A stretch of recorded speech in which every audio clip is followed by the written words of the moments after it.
Hello and welcome to another episode of the Melbourne Athlete Development Podcast. Today we're very fortunate to have all the way from Belgium, Freek Van De Casteele. Freek, thank you very much for being here today. Yeah, thanks for having me. Glad to be here. So, to give some context for this conversation, can you introduce who you are, what you do, and describe some of the research that you're currently doing? Sure. So I'm a PhD student at Ghent University in Belgium, and my research topic is on investigating non-invasive methods to estimate fiber type composition, and then also seeing what the impact is of fiber type composition in sports performance, mainly in soccer. So I'm a third-year PhD student, and the reason why I'm in Melbourne now was because I was on a research stay in Gold Coast at Griffith University with a team of Philip Bellinger and Professor Claire Minahan. And so now I got some time to travel and fly back in 2 days back to Belgium. So you mentioned one of the key things you're doing with your PhD is looking at non-invasive methods to look at fiber type composition, because I guess until recently you can elaborate. The way that we look at fiber type composition is taking a muscle biopsy, which is actually quite an invasive procedure. So can you describe how it's typically done and what you're actually doing now to look at it in a non-invasive way? Yes. So the classical measurements to determine fiber type composition, and it's still regarded as the gold standard method, is taking a muscle biopsy. So essentially, the tissue is it's given anesthesia locally, a little incision is made, and then you go with a Bergström needle most of the time, like a 5 millimeter diameter needle into the muscle, so through the skin, through the fascia, into the muscle. Is that painful? It's not comfortable. I would say there's a large variation in how people experience it. Some people don't move an inch, and then others find it terrible. Yeah. Have you had it done yourself? Yeah, I've had it twice. Yeah, okay. I just don't think it's really comfortable. Yeah. But then, you literally cut some muscle tissue out of there, and then you do an evaluation of the muscle tissue. There are different methods to do so, to determine the ratio of fast and slow twitch fibers in that small piece of muscle tissue. As opposed to now, what are you looking at doing to do a non-invasive measure of it? Yeah, so at my team, so the team of Professor Wim de Rave, he developed a technique in 2011 already, where we place the participants or the athletes under an MRI scanner. And the method we use is proton magnetic resonance spectroscopy. And what that allows us to do is we can select a volume in the muscle. So we place an imaginary box in the muscle and say, okay, this is the area in the muscle which we want to investigate. We perform the scan, and from the scan, you get information about metabolite concentrations in that volume. And the metabolite we look at is carnosine. So carnosine is a metabolite in your muscle. It's actually a buffer. So it can buffer hydrogen ions which get produced when you're exercising really intensely. And we know that the concentration of carnosine is about twice as high in fast twitch fibers as compared to slow twitch fibers, which makes it, or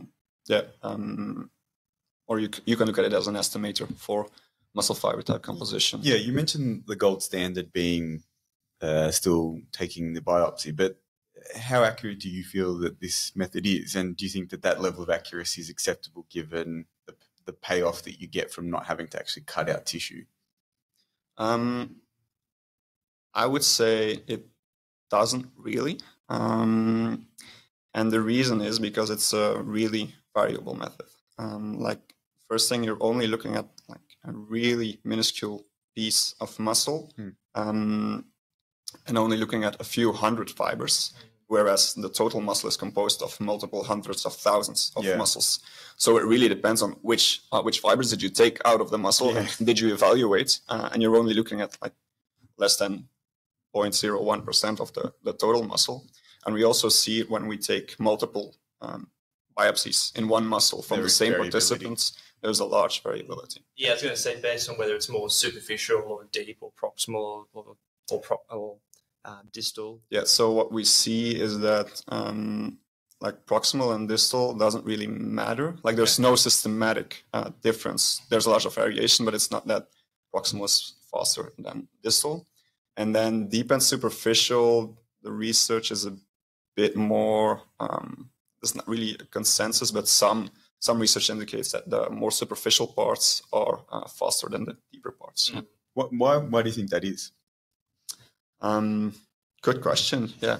Do you think there's some sort of like evolutionary process to that? That, you know, the ones that are potentially deeper are, you know, essentially acting at the joint or for more stabilization reasons, and therefore they're being used more regularly. So the differentiation, say for instance, of the hybrids is going to be more towards that slower distribution, like, or we just don't know.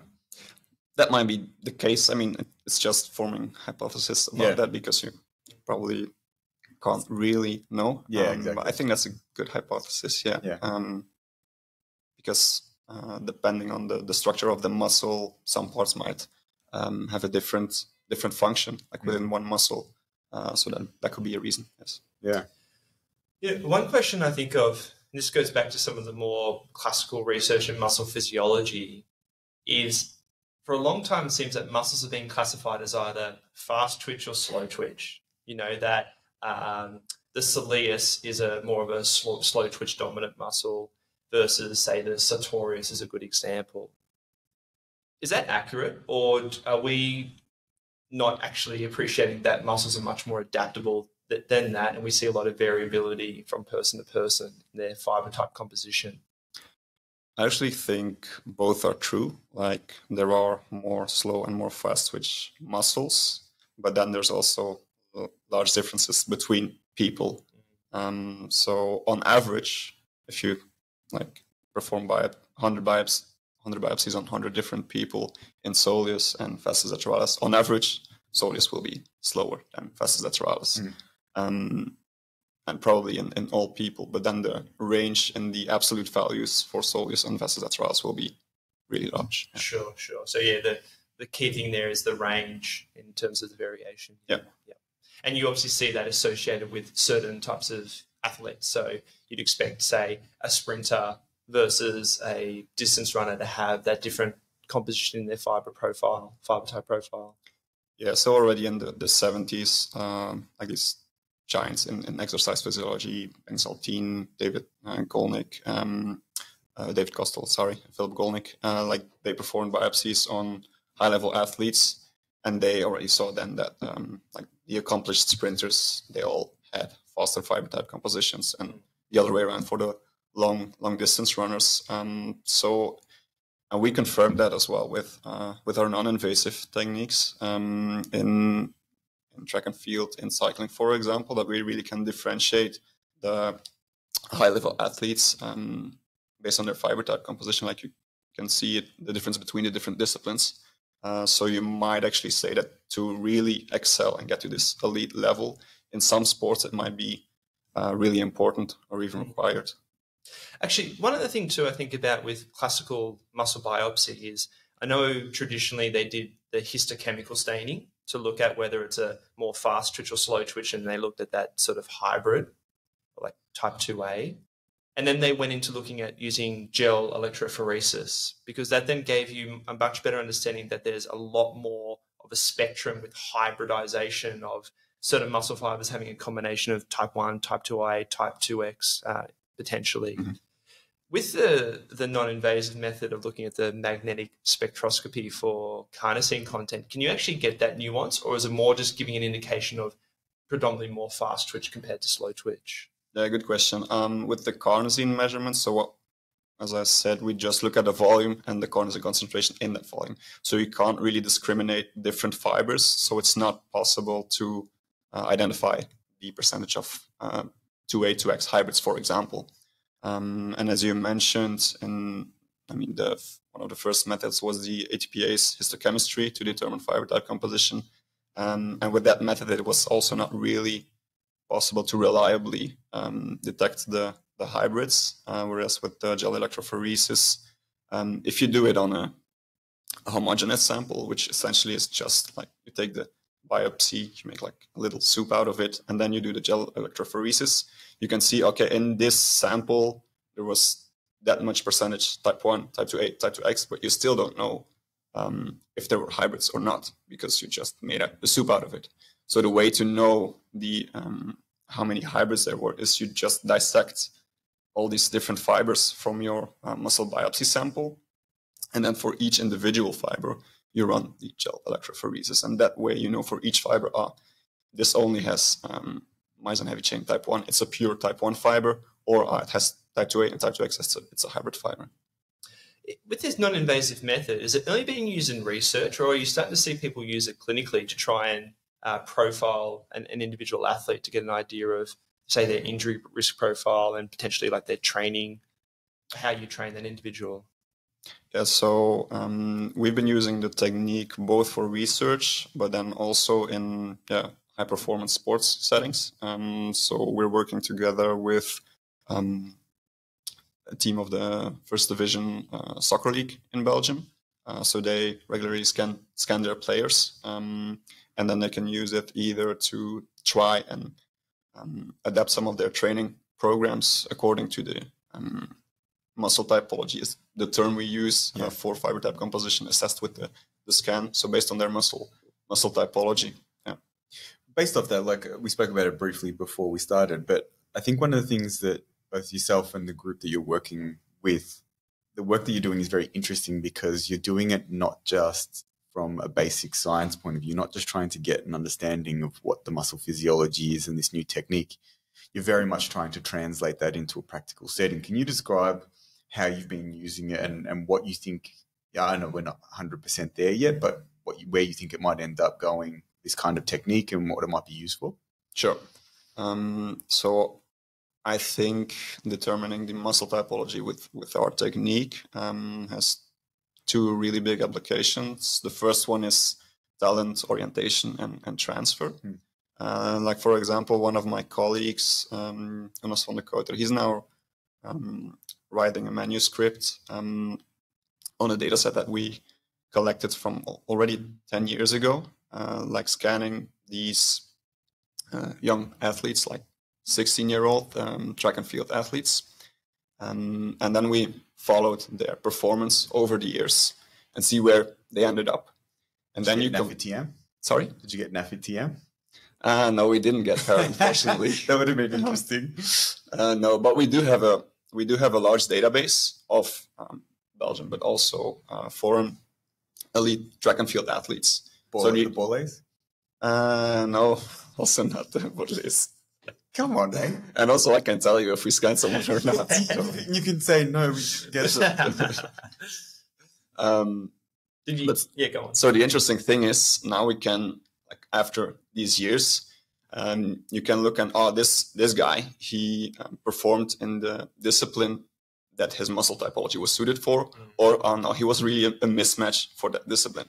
And then you can look up, does having a matching or mismatching muscle typology actually translate to being able to have success in your discipline. And what has it found? Is there actually a link? And there's an association between. Are there many people that you looked at and they were like, there's a mismatch, but they were still very successful? No. So basically, if you don't have the raw ingredients, you're probably not going to get to the right outcome. That might be a conclusion. Yeah. Well, go on, Joe. No, it's interesting you say that. I think in some ways, like, whilst that research, the outcome of that is fairly obvious from a first principles point of view. I think it's really important research to translate that theoretical knowledge into genuine practice, because I think that's one of the things that's been missing, where often those athletes self-select. You know, like if they don't have the faster typology, they will shift up in, say, distance that they want to do, or they'll move to slower sort of events. But the interesting thing is this may actually dictate to someone, like, you can start working on these things earlier, as you said, from a talent identification point of view, which also then I think you can probably elaborate on this, but may influence as you said, how they train, but also one of the other areas that's really interesting is what you're doing, which is what their injury risk profile is like and how you maybe tackle that for preparation. Yeah, so one really cool example I find is we scanned a younger BMX athlete, and we actually saw that his muscle typology was rather slow, whereas for the elite BMX athletes, they're really explosive. They've got fast muscle typology. It's actually the fastest one of all the the cycling disciplines we performed scans on. And he actually transitioned to road cycling, and he's actually quite a good road cycling road cyclist now. Yeah. And then the second thing you alluded to was like individualizing training. Yeah, our team has done some research on that, but also the team at Griffith University, like Philip Bellinger, he conducted a study in middle distance runners. So he performed the scan. What he saw was that there were no people with fast muscle typologies, which is what you might expect because they're accomplished middle distance runners. So he found guys with intermediate and then slow typologies. We always classify them either slow, intermediate, or fast. Well, actually, just on that, what's the differentiation? How do you, obviously, as you said before, if your carnitine content's double, say in one area to the other, you know that it's fast or slow. But how do you actually work out the intermediate? What's your definition at the moment for that? Yeah. So what we do is we get the absolute carnitine concentration, and then we compare that to our reference population of 163 men, like just active people, not active in a specific sports, or 112 women. So we calculate a Z-score, and then we say if you're standard deviations. And then if they have a Z-score lower than -0.5, we categorize them as slow. Between -0.5 and 0.5 is intermediate, and then greater than 0.5 is a fast typology. Yep. Yeah. So that's how we classify them. Yeah, keep going. Sorry. And so, to get back to the middle distance runners. So what Dr. Ballinger did was he let them perform their regular training volume for a period of time, and then he increased the volume for 3 weeks. So plus 10% of training volume first week, another 10% second week, and third week. And then he compared the performance after that 3-week overload training period with their performance prior to starting the overload. And he saw that the people with the slow typology, they didn't really have a decrease in performance. So they were able to cope well with the overload. Whereas the intermediate typology ones, they were a bit overreached, you could say, because they really saw a drop in their performance. Yeah, I think that's, like Jack and I have been talking about this a fair bit because we work with a lot of sprint athletes and sprint coaches, and we get these different profiles coming in, and we often have to educate the coaches of trying to work out what that profile is. And you can do it very functionally. And as you said, people sometimes self-select, but it's very obvious if you start increasing the volume on an athlete and they either don't go backwards or they start growing, then actually they're more suited towards more volume of training, and maybe they are a little bit more of that intermediate, or in sprint events, they're probably not going to be slow twitch, but they're more towards that intermediate, versus the people who you give them more and they start falling apart. You know that they're much more in that fast twitch category, and you need to actually appropriately apply that to those individuals, because otherwise there's just such a mismatch in what is going to help them improve. I think particularly too, where in Australia, I'm not sure what it's like, for instance, in Belgium, there is a predisposition to assume that more is better. Yeah. So that is, if you are someone who's dedicated, who's committed to getting better, you should do more training. Do that extra lap, do that extra rep. We should ask Freek. What's the in say Belgium, and I'm sure it definitely changes country to country, but what is the overriding sentiment as an approach to training?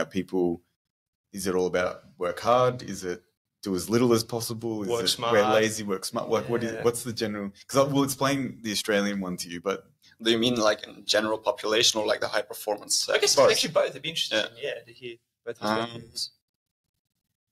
I would say it's definitely not the same as the Australian one. I mean, I was in Gold Coast and like 5 a.m. everyone's running. Particularly in Queensland. So I can see that's a different mentality. I mean, people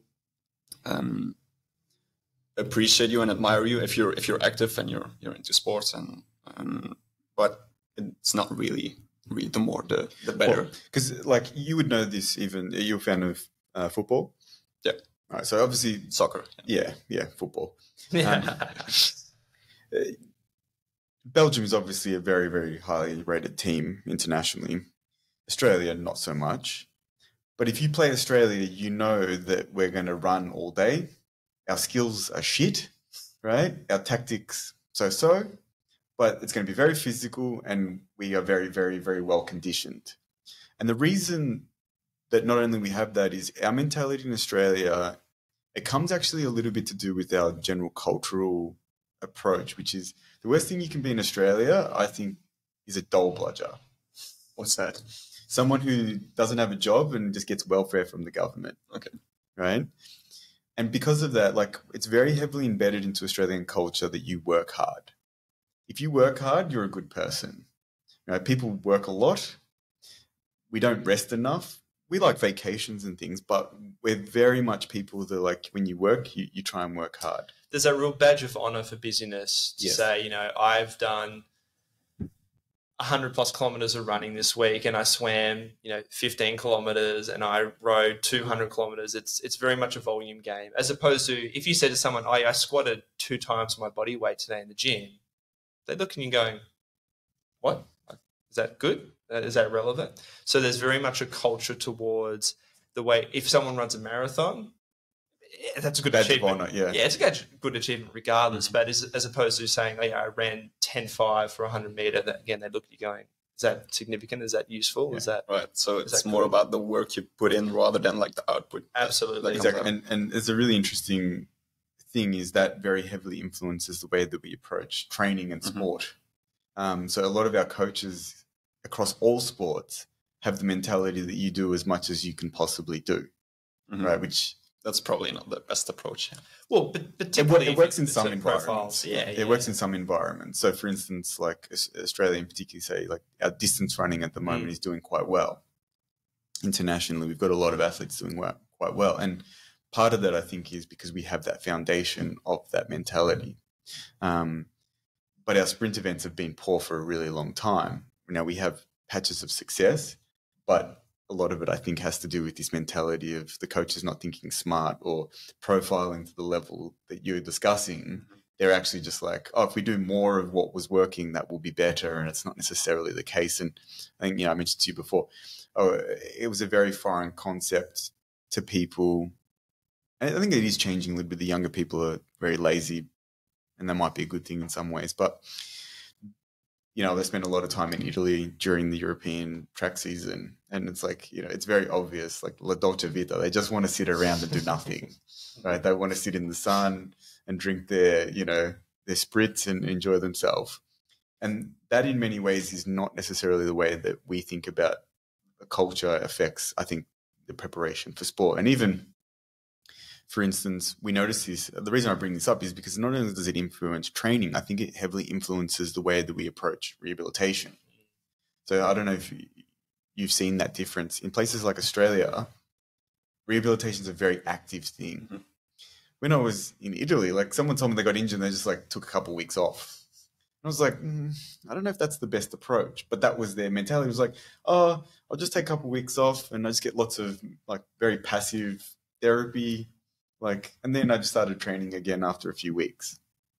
And I thought, yeah, that's very contrary, but it matches that similar kind of cultural influence. Now, it's not everyone, but I think what you guys are doing is really interesting because it starts to bring in maybe for some people, not just doing nothing, but that idea is actually not going to be a bad outcome for them.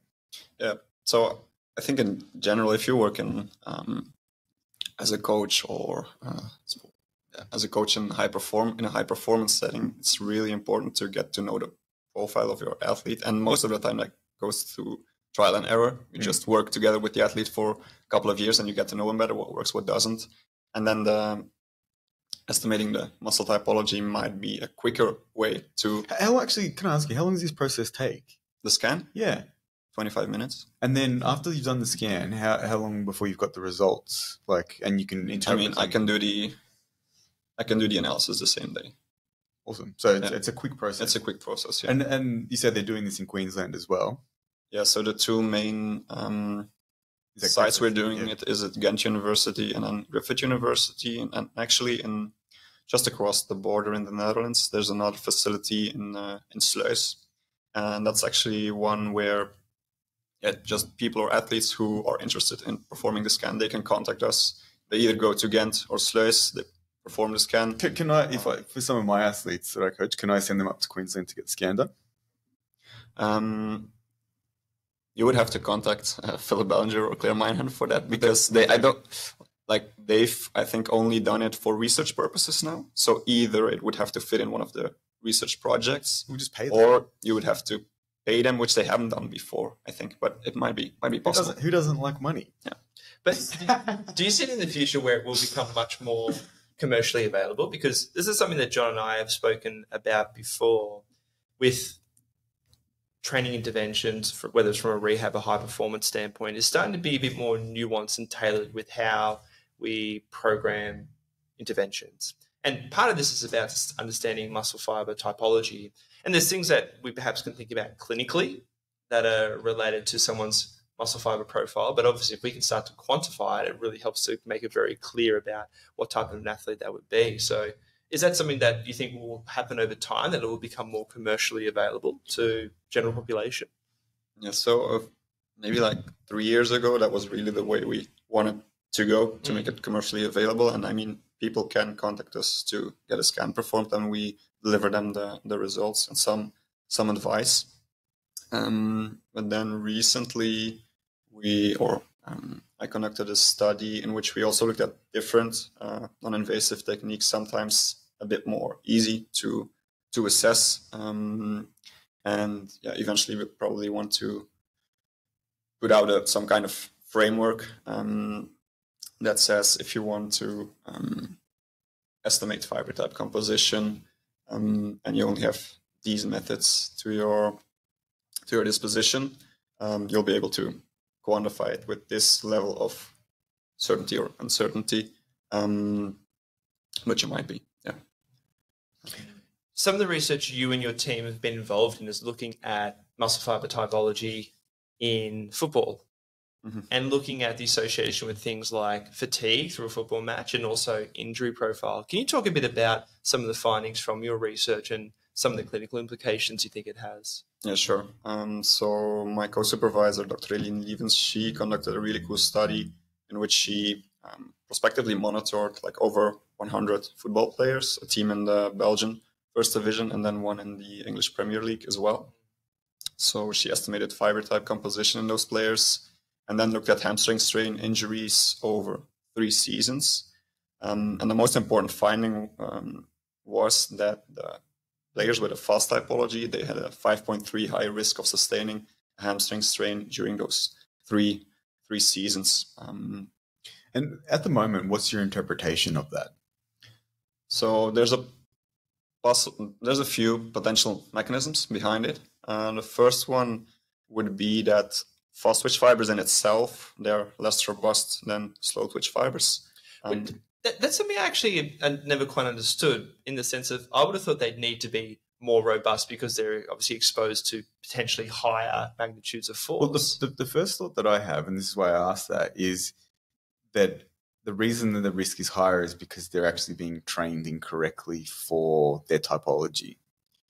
So that's the second mechanism, I think. But like the first one, it's just in the fiber itself. For example, they have smaller Z discs. The titan is less elastic.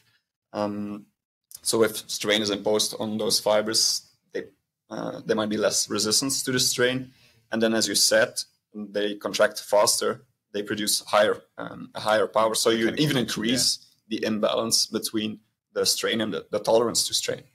And then the second thing you said was about the incorrect training. I think that relates to fatigue, because we know that these fast typology players, as we already said, with the middle long distance runners, they might not always be able to cope with high training volumes. And then secondly, we also saw in a lab study. I think that like one of the things that frustrates me is that they say they're not able to cope with high training volumes, but that's not necessarily true. They're not able to cope with the wrong high amount of training volumes. So like if you give, for instance, a very speed dominant athlete lots and lots of endurance running, it actually destroys what they're good at, but also makes them less resilient to the thing that they're good at as well. So they're not by default, they're always going to go to their strengths. Yeah. Right? So like if you're very fast twitch, for instance, and the methodology for that football team is we do lots and lots of conditioning running at a very slow speed, and then everything else we do is just on the ball, right? Which seems to be actually how a lot of, maybe not professional teams, but a lot of people approach it. And then you get these fast twitch athletes, usually strikers, things like that, and they're always getting injured, and they go, oh, they're not robust. And it's like, well, maybe they're not robust because you're not actually developing the thing they're good at. You're actually taking away some of the qualities of their strength and then giving them training that fatigues them in the wrong way.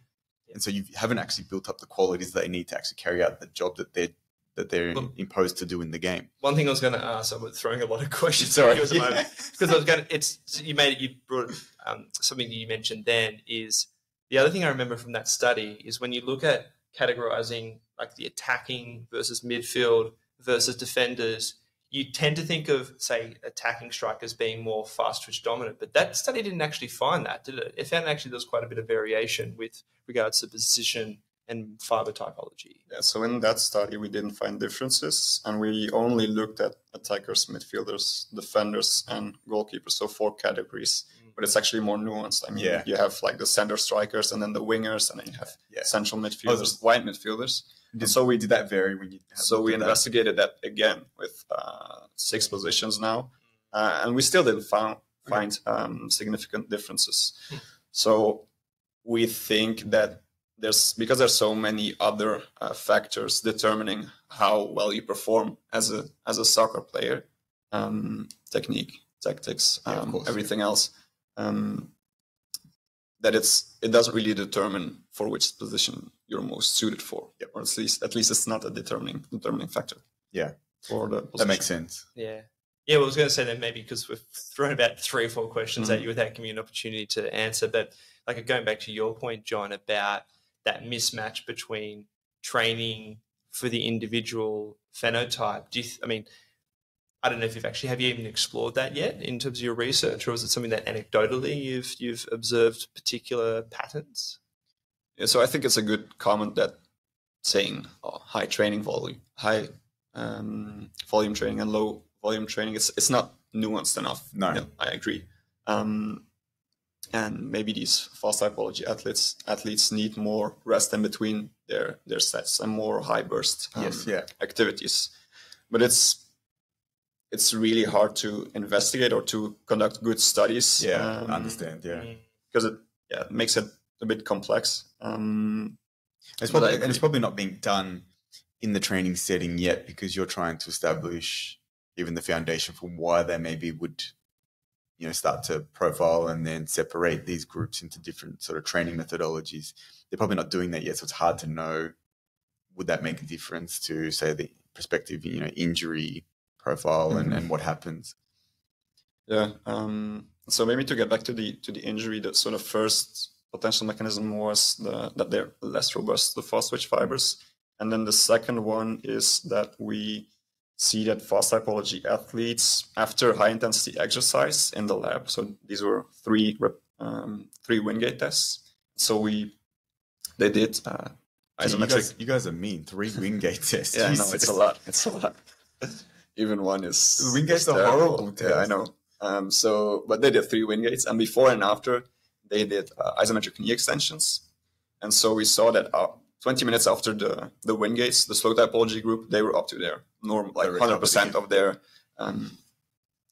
pre-intervention measurement, whereas after 5 hours, the fast typology group wasn't recovered yet. So that's in a lab setting. And then I also recently published a study on the field, so in soccer, and we saw that the decline in the distances they ran from first to second half was that was a good study. That decline was was greater in the fast typology athletes and the slow typology athletes for high speed running high accelerations, high decelerations. So which might indicate that they also fatigue more towards the end of the game. And when's the point they sustain the most hamstring strain injuries? It's at the end of the first half, and even more at the end of the second half. So if they're more fatigued at the hamstring level as well, and you know that lots of the hamstring strains are sustained like at the delayed swing phase. So when the hamstrings are lengthening, but they still have to contract, forcefully contract. That's a really a weak spot to sustain the hamstring strains. If they are more fatigued in the hamstrings, then that could also be an explanation why they were more susceptible to those injuries. Yeah, I think the thing you mentioned there that highlights from a training programming perspective is training density then. Because if recovery for a more fast twitch athlete is slower, how you program sessions throughout the week is going to vary compared to your more slow twitch profile. And that's probably another important element to thinking about these individual profiles. And I think, interestingly, I think it also is, because and definitely my bias is always to talk more about the fast twitch stuff, but for the slower twitch athletes, maybe they actually potentially sometimes probably need more. They need to be doing more between games or competitions, because even if it's not at a high intensity, that exposure is going to actually improve their performance in, say, the consequent game. Rather than saying, oh no, they need a rest day before the game, like that. No, that player actually should do a little bit of conditioning, and they should do some skill work, and they should do something because they'll actually be better for it. Well, when you say that, John, I know you've had some experience with coaching middle distance runners, and even for the 8 and 1500, the value of doing those really slow, long runs seems to be very, very important.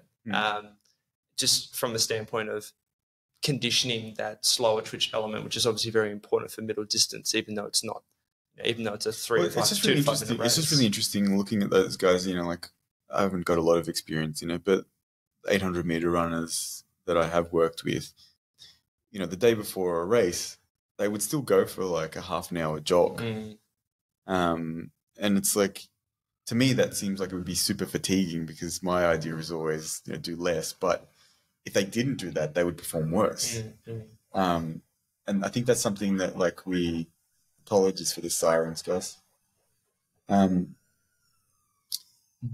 think that's something that, like, this kind of research is starting to elucidate. Like, you need to be very, very nuanced with how you approach someone's profile. Like, I know, and actually, I don't know, you may know who the research was, and you guys might know better than me. I don't remember, but I know that there was a research that was looking at, I think it was in soccer, they were looking at the occurrence of hamstring injuries, particularly with the use of, say, eccentric loading, whatever that might be, and how close that was to games.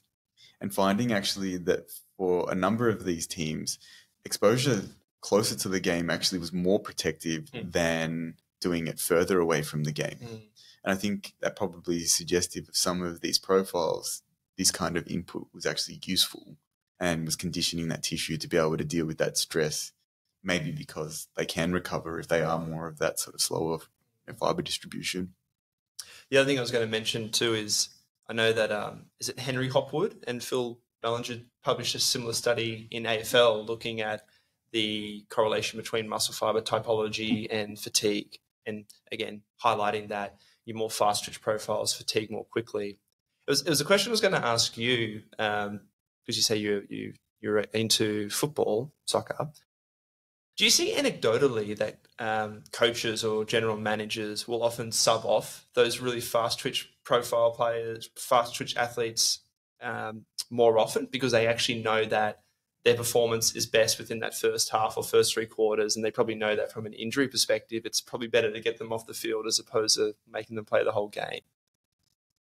Yeah, good question. I actually looked into this, like the substitutions, but in soccer, we didn't publish it, and there seemed to be a trend, but it wasn't really obvious, so that the coaches naturally substituted the false typology players a bit more, but it wasn't really a clear pattern. So I wonder if they intuitively just picked up, like, I'm not going to get anything out of them after 65 minutes or 80 minutes or whatever. Like, I'm better off bringing on a fresh player because they're not going to, find a second wind. Yeah, the problem with these studies is always there's so many things influencing the game, of course, the score. Maybe a player gets injured. You want to change your formation. Most of the time, those are more the reasons why you would substitute a player rather than necessarily he's fatigued or something. Yeah. What research are you looking to do next with your work? In terms of, are you exploring more about this correlation between fiber typology and injury risk? Are you looking at interventions for different types of fiber type profiles? Whereabouts are you wanting to take your research?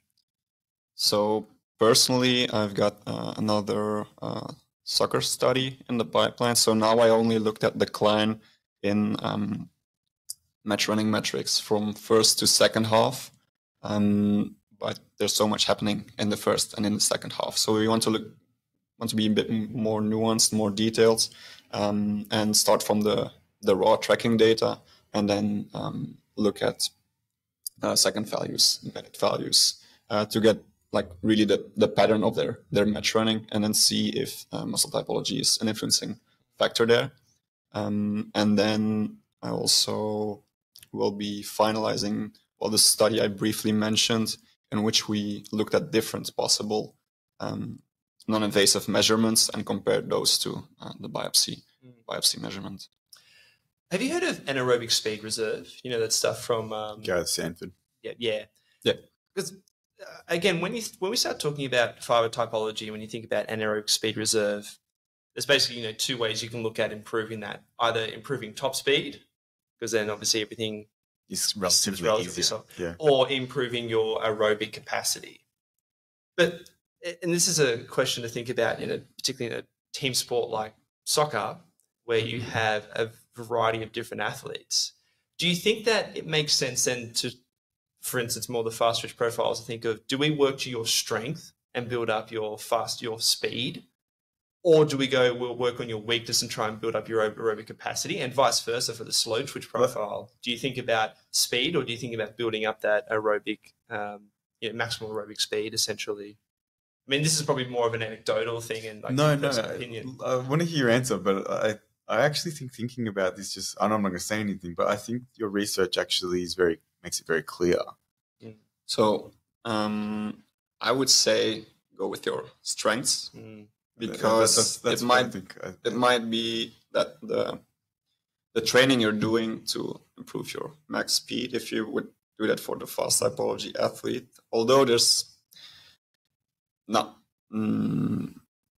really strong evidence that would be the better training method, it seems likely that it would be the case, because if you want to improve your maximal aerobic capacity, that would involve more endurance type activities, which might be less suited for those type of athletes. I think the thing tier 2 is, this comes to the idea of genetics versus environment, where clearly there is a lot of adaptability, but how much do you want to try and change a zebra's stripe, so to speak? Do you really want to try and make a really fast twitch individual who's got great speed capacity to become an endurance type athlete, and vice versa? How fast, I mean, you know this better than all of us, John, but how fast are you going to get a slow twitch person? Well, I think your research and your team that you're working with is actually probably pushing that understanding towards working on people's strength more and more, because not only, we know that obviously some of their functional output is not more, but it is related obviously to the, neurological input, but there is peripheral architecture that exists that if you want to change, it's going to take a lot of stimulus to change. If you want those hybrid fibers to shift one way or the other, you need to expose them to a fair amount of environmental training stress. And if you're doing that, you're essentially asking for a lot of change to occur. And is that a good thing? Because at the end of the day, that's not only going to take a lot of input, but it potentially, as you mentioned, takes away what they were designed to do. And it's kind of like saying, I'm going to use a Ferrari to do a rally race. It's it's a fast car, but it doesn't do rallies. Why are we putting it on an uneven surface in the dirt? And I also wonder then too, like, do you want to play that experiment? Do you want to try that experiment to begin with? But at a certain point in your age, how adaptable would that become? You know, if you have an athlete in their early 20s and they've got a good training history, trying to undo that actually is, well, you would think is actually more dangerous than good, you know, and that's only going to become more and more obvious as you get older. And I think it goes back to your point before, John, of like, I think we naturally selectively choose what sports we do based on some of the physical attributes we have. I think there's a psychological component to that. It's like you choose a sport because you're good at it. Yeah, exactly. You're not going to just stick with something that you're horrible at. Yeah.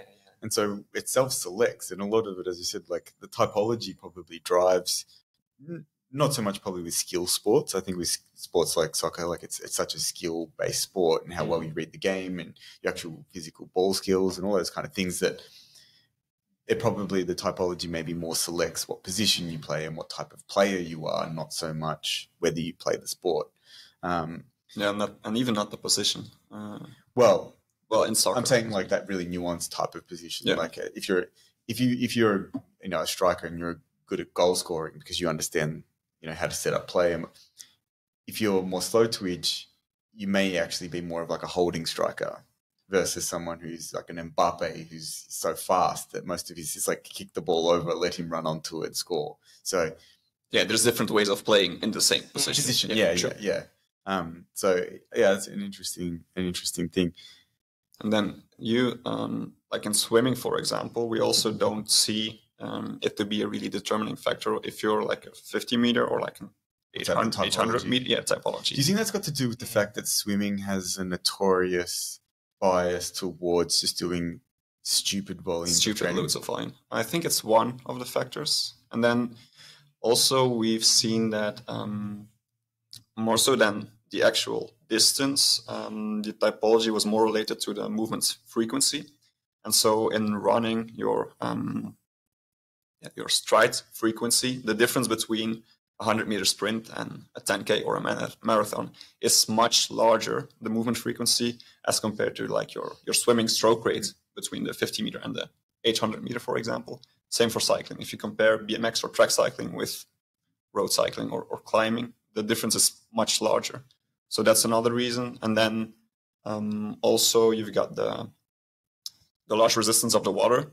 So it might be that just swimming technique is much more important than the muscle typology. Yeah, I think about then, you mentioned it before about Titan being stiffer in fast twitch profiles, which to me actually makes sense to an extent of Titan having that ability to like create more, store more force with active contraction, but that's dependent on having a ground reaction force to store that potential energy, where like in swimming, there is no ground reaction force. Yeah. The only resistance. Yeah, like you will get that stretch based on, and that's why I always talking to swimming coaches always why like they're thinking about like get length and almost grab as much water as you can, because you're trying to create as much of that elastic storage to then bring through.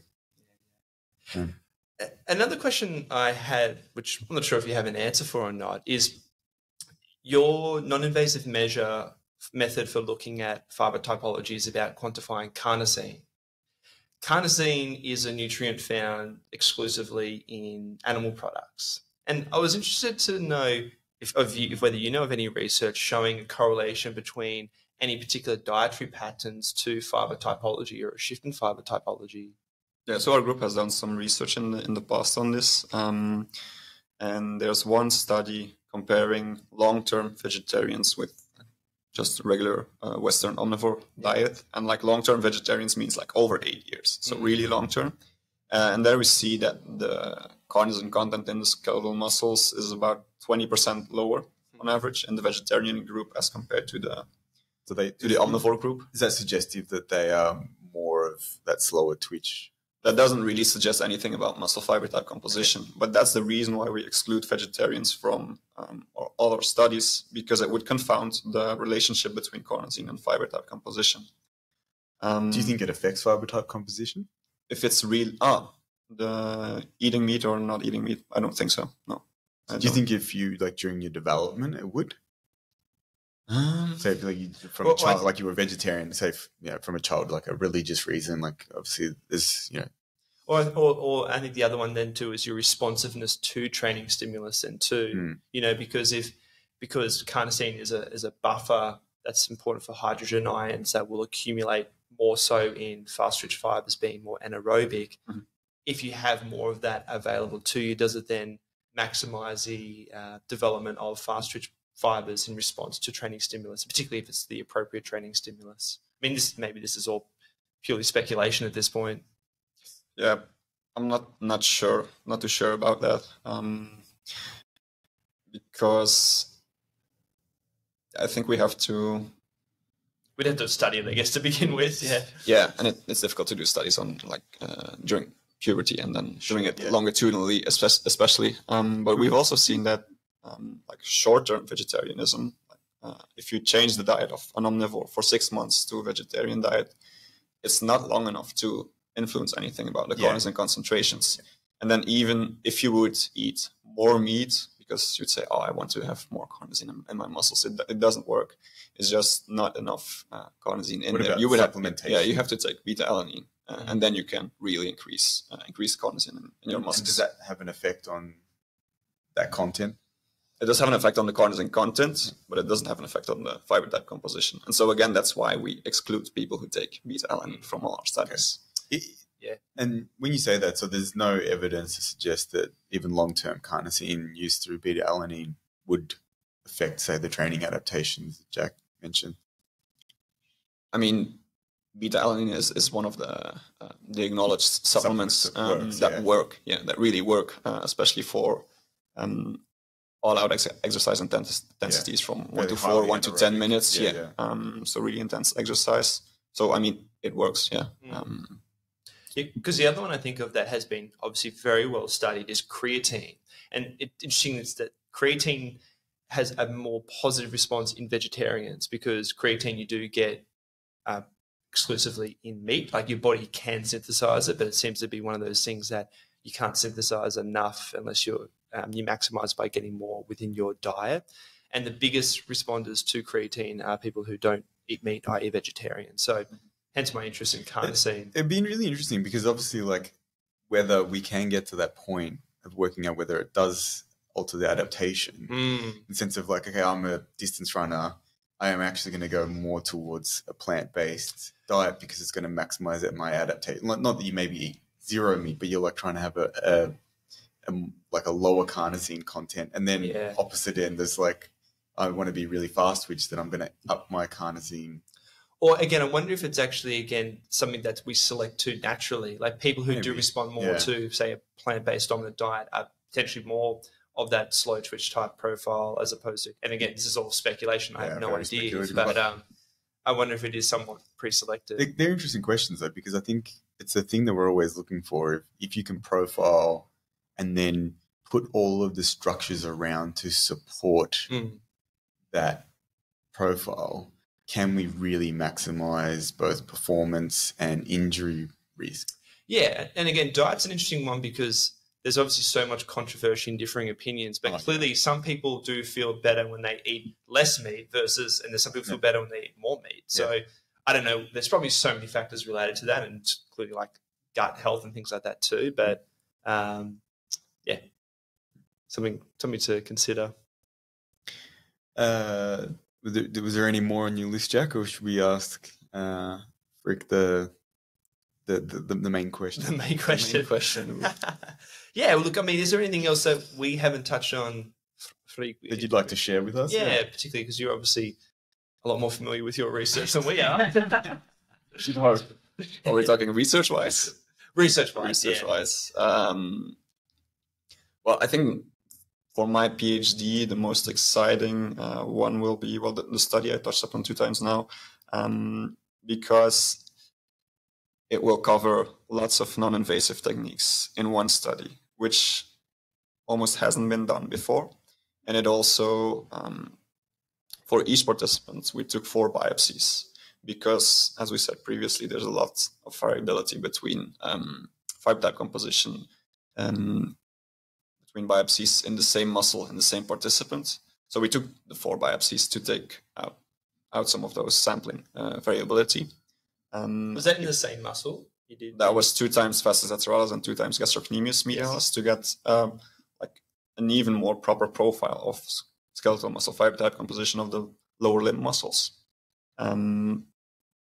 Lots of non-invasive measurements, and then compare how well they relate, and if even a combination of different methods would even result in a better estimation. So that's probably the most exciting part of my PhD, and it's a study that I'm working on now. Actually, that's another question I wanted to ask you related to something we started with, of thinking of different muscles having different type of fiber profiles. If you have someone who, taking a step back, when you do your analysis of carnosine content, which muscle are you doing it on? Most of the time, and traditionally, we've been doing soleus and gastrocnemius medialis. We can also do vastus lateralis. Those are the 3 muscles I did in my study. And in the past, we've also done tibialis anterior and then also the deltoid. And so are you making the assumption that looking at, for instance, soleus is indicative of the fiber profile of the main muscles in the lower limb? Is that something that's been validated, or? Yeah, so there's a really, really good and high correlation between carnosine values across different muscles, like soleus, gastrocnemius medialis, vastus lateralis. So that is an assumption that we make. Yeah. So for a trained individual, you're seeing that general transition towards a particular muscle fiber typology globally. It's quite homogenous through the body, or the trained area in terms of like the lower leg, for instance. Yes, in carnosine, yes, we see those high correlations. Yeah. So a question we do like to ask our guests is there actually anything else that you're doing outside of your work, outside of your research, that you're learning about or you're interested in? When I get back to Belgium, I'm picking up learning Spanish again. Oh, yeah. So that's one thing. And I still played soccer until last year. But yeah, I stopped because I came to Australia and wanted to get in some other sports as well. So I'm getting more into running and trail running. I actually did 2 trail running races in Southeast Queensland. They have like a trail running series. Awesome. So I competed in 2 races there, which went pretty well, actually. Have you done the profiling on yourself? Have you changed your training? I'm really slow. Yeah. I've got like minus 1.75. What do you think my profile will be like, John? Yours minus 1,000. You probably speak you obviously speak at least 2 languages and already, don't you? Dutch and English, but yeah, I speak Dutch, English, and then French as well, and then a little bit of Spanish. Yeah, very impressive, mate. It's one of the advantages Europeans have. You already speak typically at least 2 languages. Yeah, so picking up Spanish would be easy. Yeah, it's not too bad. Yeah. All right, Freek, thank you so much. We really appreciate you not only coming and chatting with us and sharing your knowledge, but being so open with your information, and also taking the time to actually come in person. It's really nice having people actually in here with us rather than just online. So thank you very much. We very much appreciate your time. Yeah, you're welcome. I really enjoyed it.